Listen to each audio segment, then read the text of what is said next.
The massive alien ship appeared on a quiet Tuesday morning. It simply materialized above New York, its smooth silver surface reflecting the morning sun. Within hours, similar ships appeared over every major city on Earth.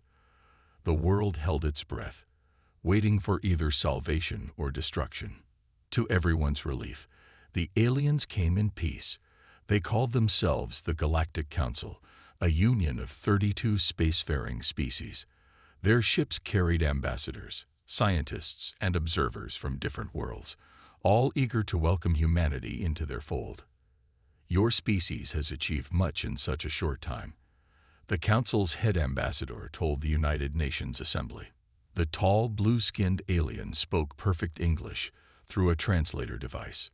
We have watched your progress from afar. Now, it is time to welcome you to the greater galactic community. The first few weeks were filled with excitement. The Council shared basic medical technology that cured several diseases. They helped clean up pollution in major cities and provided plans for cleaner energy sources. Everything seemed perfect. But not everyone in the Council looked at humans with friendly eyes. In their military command ship, orbiting high above Earth, 3 Council military generals reviewed Earth's defense capabilities. General Rex, a veteran of many space battles, laughed as he watched videos of Earth's military forces. "Look at them," he said, pointing at footage of a tank battalion. "They still use explosive powder to launch metal projectiles. Such primitive weapons." Commander Wells, the human liaison officer present at the meeting, tried to explain.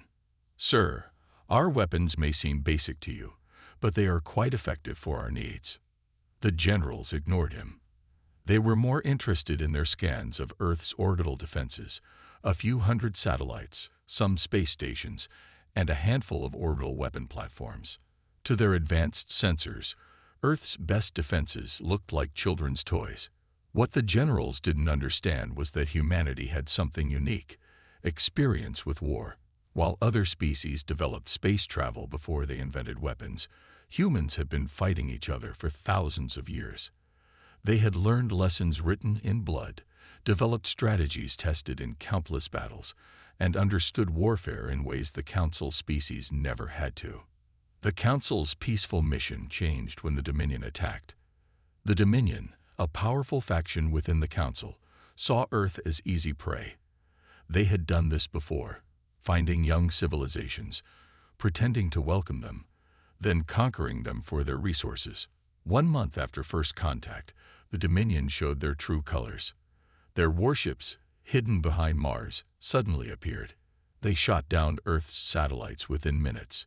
The International Space Station, humanity's pride in space, burst into flames. The few human space fighters that tried to defend it were swatted away like flies. "Humans of Earth," the Dominion commander broadcast worldwide. "Your pitiful civilization is now under our control. Surrender immediately or face extinction." The UN Security Council gathered for an emergency meeting. Military leaders from around the world watched in horror as the Dominion ships positioned themselves above major cities. Their energy weapons could level entire neighborhoods in seconds. "We have no choice," the U.S. president said, his face grim. "We must surrender, or they'll kill millions." The surrender was announced within hours. The Dominion commanders smiled, satisfied with their easy victory. They had conquered dozens of worlds this way, and Earth seemed no different. Their sensors showed Earth's military standing down, weapons being stored away, soldiers returning to bases. Everything was going according to plan. Too perfectly, perhaps. What the Dominion didn't notice was the glint in the eyes of human military leaders as they announced their surrender. They missed the small smiles on the faces of Special Forces commanders. They didn't understand why some humans seemed almost eager for what was coming. The Dominion thought they understood war. They believed their advanced technology made them invincible. They assumed that Earth's surrender meant the war was over. They were wrong. On Earth, the war hadn't even begun. The first week of the Dominion occupation went exactly as they planned. Their massive ships hung in the skies over Earth's cities like metal thunderclouds. Ground forces began landing in key locations, military bases, government centers, and strategic points around the globe. The Dominion soldiers looked impressive in their powered armor suits. Each soldier stood 3 meters tall, protected by energy shields that glowed with a soft blue light. They carried weapons that could level buildings with a single shot. They'd moved with the confidence of conquerors who had never known defeat. "Look at how easily they gave up," the Dominion ground commander told his troops as they secured New York. "These humans are just like all the others, weak, fearful, ready to bow to superior strength." The human military response seemed to prove him right. When Dominion forces approached military bases, they found empty buildings. When they moved to capture weapon stockpiles, they discovered abandoned warehouses. The human armies appeared to have simply melted away. High above Earth, in their command ship, the Dominion leaders celebrated their victory. They had expected at least some resistance. Instead, they got complete submission. Or so they thought. "Something isn't right," said Captain Mark, one of the few human officers allowed to remain at his post. He stood at attention before the Dominion Command Council, giving his daily report. "Our forces have fully stood down. All major weapons have been secured. The transition is proceeding as planned." The Dominion commanders nodded, pleased. They didn't notice the captain's slight smile or the way his eyes kept darting to their ship's defensive screens. That's when the first signs of trouble appeared. A Dominion patrol disappeared in Moscow. Another went silent in Cairo. 3 more lost contact in Rio de Janeiro. The commanders weren't worried. Equipment malfunctions were common in newly conquered worlds. Then their ship's sensors detected something strange. Small groups of humans were moving through cities at night, avoiding patrols. Storage facilities reported missing supplies. Communication relays experienced mysterious failures. "Just random criminal activity," the Dominion security chief assured his superiors. "Nothing to worry about." They began to worry when their first base was hit. It happened in the middle of the night. A small Dominion forward operating base outside London simply stopped responding. When reinforcements arrived, they found the base intact but empty. No signs of fighting, no bodies, no explanation. Just empty buildings and disabled equipment. The Dominion responded with overwhelming force. They began orbital bombardments of suspected resistance locations. Their energy weapons carved glowing paths of destruction through empty neighborhoods. But they never seemed to hit anything important. More patrols vanished. More bases went silent. The Dominion's advanced sensors couldn't track the attackers. Their sophisticated defense systems couldn't stop an enemy they couldn't find. "Impossible," the ground commander shouted, slamming his fist on the holographic display. "How can they resist? We control their orbital defenses. We have superior weapons. We have technology they can't even understand." But that was exactly what the humans wanted them to think. In hidden bunkers deep underground, in secret facilities buried in mountains, in submarines beneath the oceans, humanity was preparing. The scattered armies weren't running away. They were repositioning. The missing weapons hadn't been destroyed. They had been distributed. The silent radio channels weren't abandoned. They had switched to methods the Dominion couldn't detect. The conventional defeat was complete. The Dominion had won every traditional battle, controlled the skies, and occupied the major cities. By all normal military measures, Earth had lost. But humans had stopped fighting conventional wars long ago. In the shadows of their apparent defeat, humanity was getting ready. They had learned over centuries of warfare that sometimes you have to lose the battle to win the war. The Dominion's victory was about to become their biggest weakness. Because now, humanity would show them what real war looked like. The first real sign that something was wrong came when a Dominion patrol walked into what they thought was an empty store in downtown Chicago. Their energy shields flickered blue in the darkness as they searched for reported suspicious activity. They found nothing high-tech. No energy weapons, no advanced alien technology, just a simple tripwire connected to old fishing line. When the line snapped, Hundreds of small metal balls rolled down the sloped floor. The Dominion soldiers, with their advanced armor and shields designed to stop energy weapons, slipped and fell like children on ice.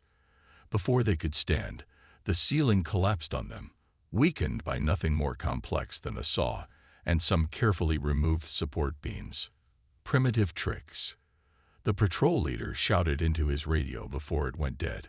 The humans watching from hidden positions nodded to each other. Primitive worked just fine. Miles away, in an underground command center, Colonel Jack Stone watched the operation through old security cameras. The veteran Special Forces operator had spent 30 years teaching soldiers how to fight stronger enemies. Now, he was teaching them how to fight aliens. Their shields stop energy weapons, he told the resistance fighters gathered around him. They block radiation. They can even stop most explosions, but they can't stop a regular bullet moving at normal speed. Sometimes old school works better than new school. The Dominion was learning this lesson the hard way. Their patrols began finding simple traps everywhere. Pits covered with leaves. Nets made of steel cable, walls rigged to collapse. Nothing fancy, nothing high-tech, just basic tricks that humans had used for thousands of years. But the real shock came when they faced human soldiers in combat. A Dominion force had cornered what they thought was a small group of resistance fighters in the mountains near Denver.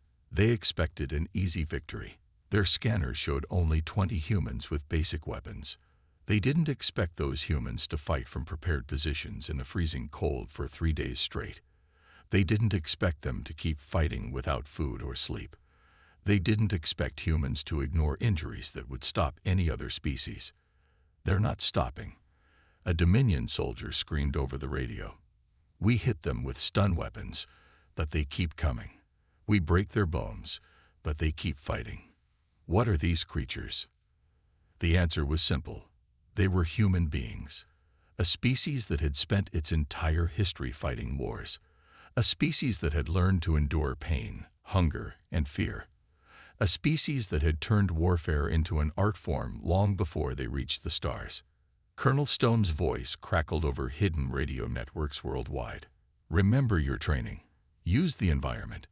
Fight smart, not fair. They expect a certain type of war. Give them something different. The resistance fighters learned fast. They attacked at night when most alien species had trouble seeing. They fought in rain and snow when the Dominion sensors worked poorly. They used the sewers, the subway tunnels, and the natural caves that their enemies' maps didn't show. Most importantly, they fought like humans, adapting, improvising, and never giving up. Impossible, the Dominion commander muttered, watching another patrol disappear from his sensors. They're supposed to be a young species, primitive. How do they know so much about warfare? The answer sat in history books that the Dominion hadn't bothered to read. While other species were learning to fly between stars, humans were learning to fight. While other races were building energy weapons, humans were perfecting the art of guerrilla warfare. While the galaxy dreamed of peace, Earth was learning lessons written in blood. Now those lessons were being put to use. In his underground command center, Colonel Stone marked another successful operation on his map. The Dominion still controlled the skies. They still had better technology. They still thought they were winning. But they were about to learn what humans already knew. War isn't about who has the best weapons. It's about who's willing to do whatever it takes to win. And humans were just getting started. Deep beneath the Pacific Ocean, the old nuclear submarine U.S. Stingray sat silent in the dark waters. Its commander, Admiral James, smiled as he watched the Dominion ships passing overhead through his periscope. They never looked down. Why would they? Their scans showed nothing but empty ocean. They didn't know about the special paint covering the submarine, developed during the Cold War to absorb radar. They didn't realize that sometimes the oldest tricks worked better than the newest technology. Time to show them why humans ruled the seas before we reached for the stars, Admiral James said to his crew. He pressed the launch button. The submarine's missiles didn't carry nuclear warheads. Instead, they carried something much simpler: water. Tons of it, fired straight up at tremendous speed. The Dominion ships, with their shields designed to stop energy weapons, never expected to be hit by frozen columns of seawater moving at missile speed. 3 ships crashed into the ocean that day. The Dominion never saw it coming. Meanwhile, in a hidden facility under the Rocky Mountains, a group of teenage hackers were causing their own kind of chaos. They weren't using advanced alien code or complex computer viruses. They were using simple programs, the kind that had been causing trouble since the early days of the internet. Their computers are really advanced, one young hacker explained while typing. But that means they never had to deal with basic viruses. They have no immunity to them. It's like giving a common cold to someone who's never been sick. The Dominion's communication systems started failing. Their targeting computers began showing errors. Their automated defense systems started turning off and on at random times. Nothing seemed to work properly. But the biggest surprise came from space. The Dominion had destroyed most of Earth's satellites in their first attack, but they missed the old ones, the dead ones, the ones that looked like space junk. Now, those old satellites were waking up. Their simple radio transmitters started broadcasting on all frequencies, creating a wall of noise that confused the Dominion's sensitive communication systems. They're using radio waves. A Dominion technician asked in disbelief. Simple radio waves. It got worse. The humans started launching what looked like primitive rockets from hidden silos. The Dominion ignored them at first. Their shields could easily stop such basic weapons. But these rockets weren't trying to hit the ships. They were exploding in space, creating clouds of small metal pieces. Space junk, Admiral James explained to his submarine crew. We've been dealing with it since we first went to space. Now it's our best weapon. Their shields stop big things, but they can't stop millions of tiny pieces moving at orbital speed. The Dominion ships found themselves surrounded by clouds of deadly debris. Their shields flickered and failed under the constant impact of countless small objects. Their beautiful ships began showing scratches, then dents, then holes. But the humans weren't done yet. Colonel Stone's ground forces had noticed something else. The Dominion soldiers couldn't handle Earth's weather. Rain interfered with their sensors. Cold made their equipment brittle. Heat caused their power systems to fail. Weather's been a soldier's enemy since the first human picked up a spear, Colonel Stone told his troops. Time to make it our friend. They started fighting during storms. They attacked during blizzards. They struck when the sun was hottest. The Dominion forces, used to fighting in controlled environments, found themselves facing not just human soldiers, but Earth itself. In their command ship, the Dominion leaders watched in growing horror as their perfect invasion fell apart. Their advanced technology was being defeated by simple tricks. Their sophisticated weapons were useless against primitive tactics. Their perfectly planned war was turning into chaos. And through it all, the humans kept coming. They didn't use advanced weapons. They didn't need to. They were using something far more powerful: experience. Thousands of years of warfare had taught them that the simplest solutions often worked best. The Dominion was about to learn why. The orbital battle above North America began with a child's toy, specifically with millions of marbles, released from a captured Dominion supply ship. The small glass balls, painted black to hide in space, spread out in a giant cloud. As they reached orbital speed, each marble became a bullet. They're using toys as weapons. A Dominion commander asked in disbelief, moments before the marble cloud shredded his ship's outer hull. But the marbles were just the beginning. Humans had captured several of the Dominion's orbital platforms.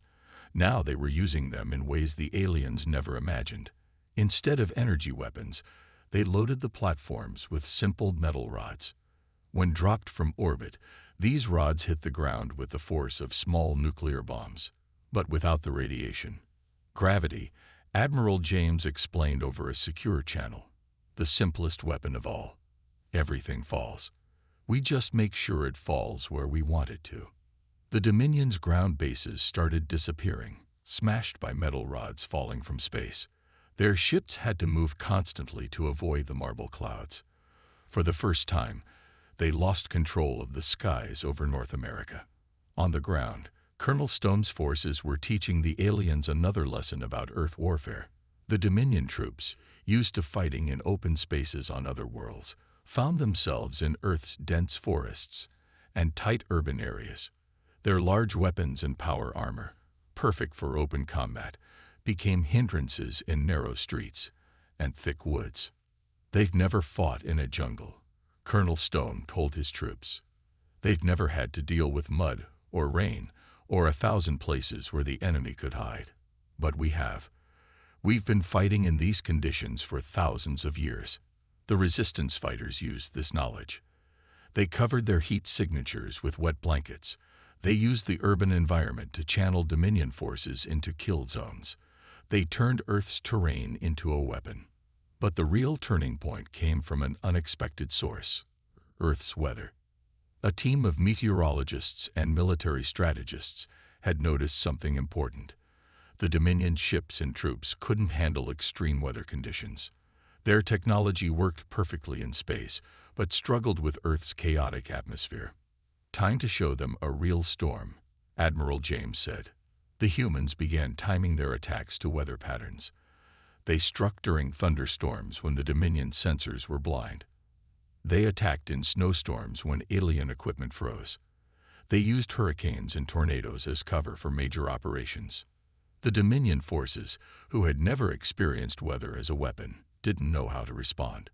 Their perfect formations broke apart in the face of nature's fury. Their advanced technology failed against wind, rain, and lightning.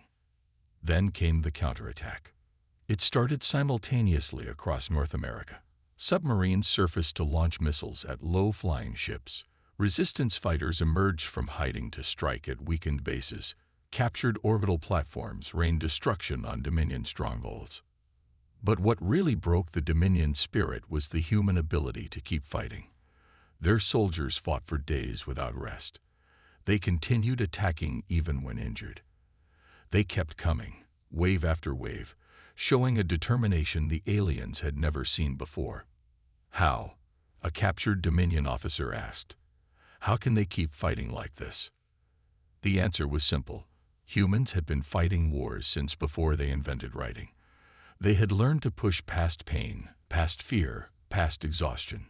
They had turned warfare into an art form, passed down through generations. In their orbital command center, the Dominion leaders watched in horror as their forces retreated from North America. Their perfect invasion plan had been shattered by primitive weapons and simple tactics. Their advanced technology had been defeated by basic physics and determined humans. Colonel Stone, watching from his command center, allowed himself a small smile. They thought technology was what made a great warrior, he said to his staff. They're learning the hard way that it's not the weapons that matter most in war. It's the warriors who use them. The tide had turned, and the Dominion was about to learn even harder lessons about human warfare. The Dominion commander stood frozen in his control room, watching the screens with growing fear. Fear, an emotion his species rarely experienced before meeting humans. On every screen, his forces were retreating. Not because they were defeated, but because they were afraid. "What's happening to our soldiers?" he asked his chief psychologist. "Why are they running?" The answer came from recordings of human broadcasts they had intercepted. These weren't military commands or battle plans. They were sounds, simple sounds that humans had used in war for thousands of years. Battle drums echoed through the night, their deep beats carrying for miles. War horns blared from mountain tops. In cities, resistance fighters played sirens that wailed like ancient air raid warnings. The constant noise wore down the Dominion soldiers' nerves, but the psychological warfare had only begun. Colonel Stone's forces started leaving messages where Dominion patrols would find them. Not threats, stories. Stories about human wars throughout history. Stories about armies that disappeared in the Russian winter. About guerrilla fighters who defeated superior forces. About soldiers who fought on despite impossible odds. "They need to understand," Colonel Stone told his officers, that they're not just fighting today's humans. They're fighting every warrior who ever lived on Earth. All our knowledge, all our experience, passed down through generations. The stories spread through Dominion ranks. Soldiers began jumping at shadows. They saw human warriors in every dark corner. Their commanders couldn't understand why their troops, who had conquered dozens of worlds, were now afraid of creatures half their size. Admiral James added to their fear from the sea. His submarines would surface just long enough to be seen, then disappear. Dominion ships began firing at empty waves, wasting energy and showing their positions. The ocean is a dark place. Admiral James told his crews, "Let them wonder what else is hiding in the depths." But the most effective psychological weapon was human unpredictability. The Dominion had fought many species, but all of them followed logical patterns. Humans didn't. They attacked when they should retreat. They defended positions that had no strategic value. They used tactics that seemed to make no sense, until the trap was sprung. How can we fight an enemy we can't understand? A Dominion tactical officer asked during a staff meeting. Before anyone could answer, the building's lights went out. When they came back on, vital equipment was missing. The humans had struck during the blackout, moving through darkness like ghosts. The Dominion leaders realized something terrifying. Humans were the only species that had developed psychological warfare. Other races fought with weapons and tactics. Humans fought with the mind. They used this knowledge in unexpected ways. They played recordings of children laughing near Dominion bases, knowing the aliens found the sound disturbing. They set up holographic projectors showing scenes from Earth's bloodiest battles. They let captured soldiers return to their units with stories that spread fear through the ranks. "This isn't war," a Dominion soldier wrote in his final message before deserting. "This is something else, something worse. The humans aren't just trying to defeat us. They're trying to break our spirit." In his command center, Colonel Stone received reports of Dominion units surrendering without a fight. Ships fled from orbital positions at the first sign of human activity. The mighty alien army was falling apart, not from military defeat, but from fear. "They made a simple mistake," Colonel Stone told his staff.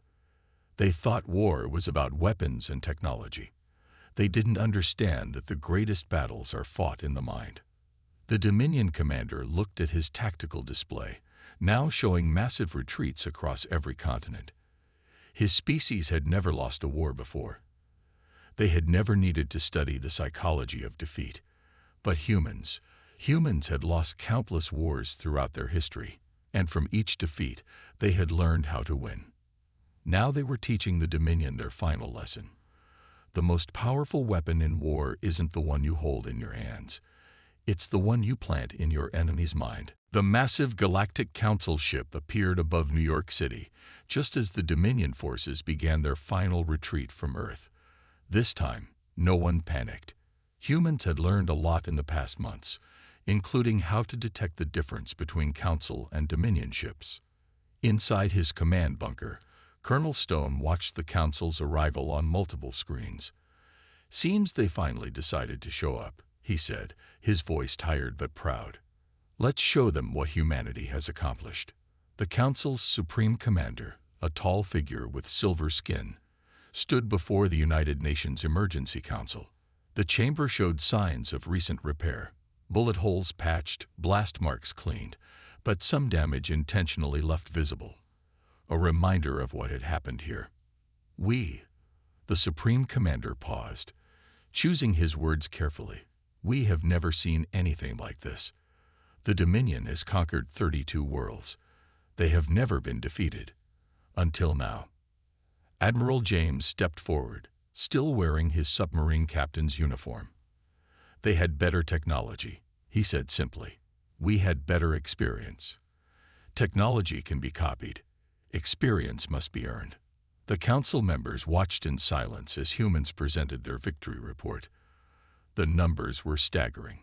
Over 300 Dominion ships destroyed, thousands of troops captured, entire fleets forced to retreat, all defeated by what the Dominion had called primitive weapons and tactics.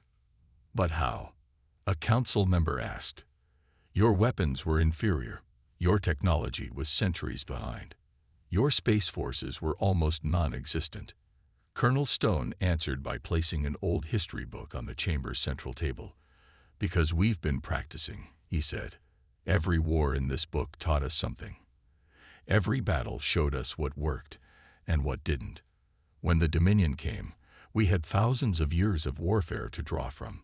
The Council was especially interested in how humans had used simple solutions to defeat advanced technology. Marbles in space, tungsten rods dropped from orbit, weather used as a weapon, psychological warfare that broke the enemy's will to fight. You must understand, the Supreme Commander said, other species developed spaceflight before they developed weapons. You developed weapons before you learned to fly. This makes you unique in the galaxy.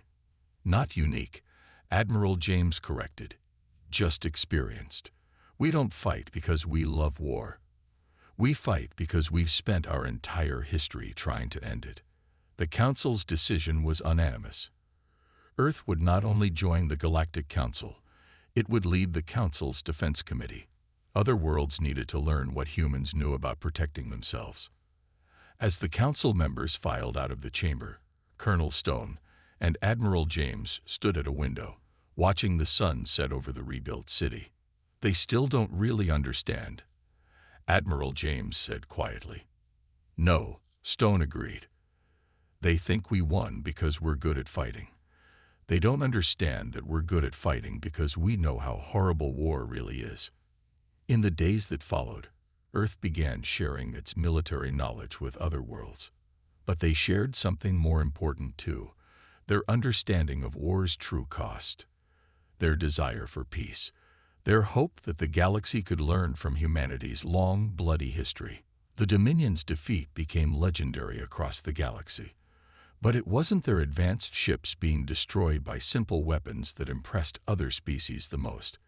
It wasn't the clever tactics or the innovative strategies. It was the realization that humans fought so well, not because they loved war, but because they hated it enough to become good at it. Good enough to end it quickly when it came. Good enough to make potential enemies think twice before starting it. As the first human instructors began training other species in military tactics, they always started with the same lesson.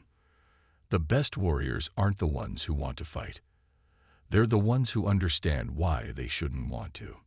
The galaxy had learned its lesson.